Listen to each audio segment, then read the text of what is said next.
made it to November. The colors are changing, crops are dried up, the temps are cool, and the deer are moving.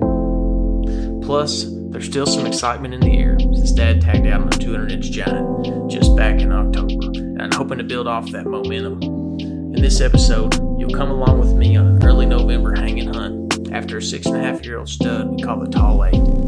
This is him in late October, and I'm hoping he's still around. He's a legend and a ghost on this farm, and he's eluded me for several seasons.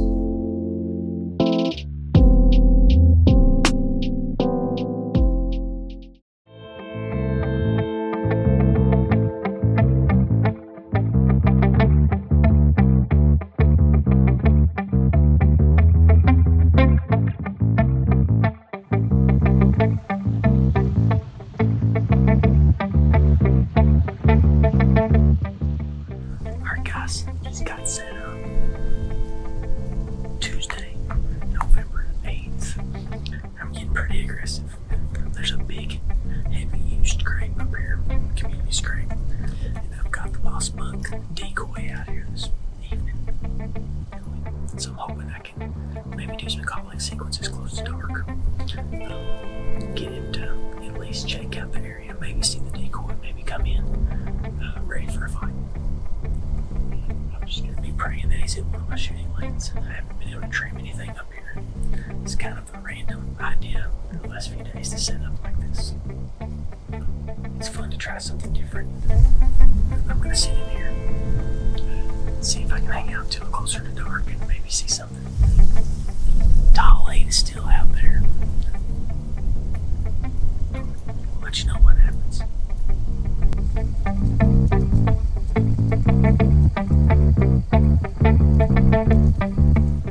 After getting skunked so far in the hunt, I hit the antlers together about 30 minutes before sunset and can't believe what happens next.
I can't believe it. I called him in. He come right up here. Went the wrong way. Through the thicket. Right behind me. There's a big fat cedar tree right here. And he was right behind it. He was 24 yards. Smoked. And he didn't come to the decoy. He went on out in this open field and he skirted me. Didn't have a shot. I'm shook. I'm not sure how good the footage is, but dang, man.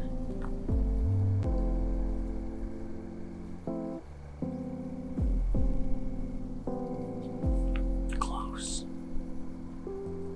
So close. He was where I thought he was bitten. Phew.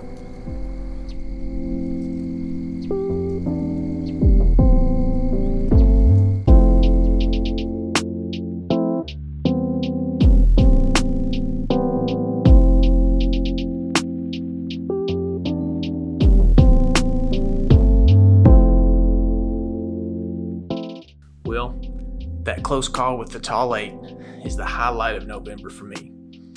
In hindsight, I believe he got downwind of the decoy, and even though I'd coded the dang thing in dead downwind, my failure to think to use any other lure combination with the decoy was the reason for his lack of interest in the setup. 2 more steps and I had him. But hey, that's hunting, especially bow hunting. Well, during the rifle season, I had several encounters with some nice deer, but nothing that I thought was mature enough to use a tag on, and therefore, my expectations and goals would change heading into the late season.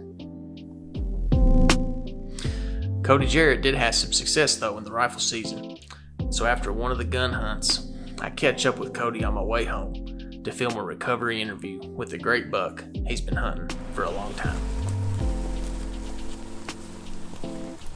We've been trying to kill this deer for 3 years.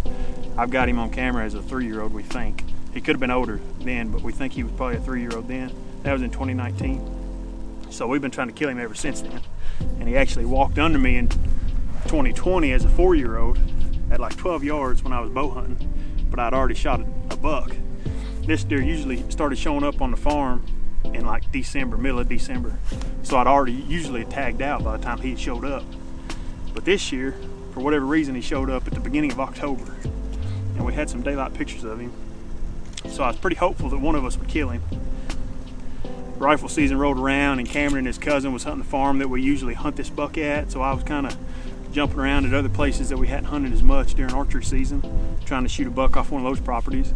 Doe comes out at the far end of the field, 350 yards away, and this buck's behind her, and I could tell he was pretty wide, and then I seen this split, which he's always had this split right here on his G2.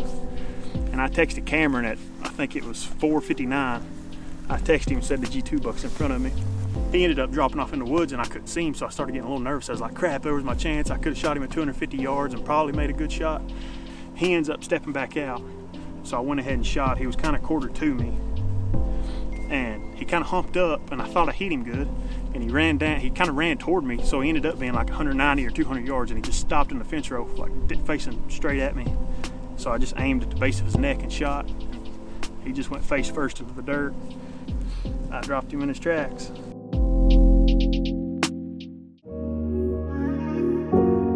Thanks for watching Reformed Outdoors Whitetail Blog Series, Episode 4.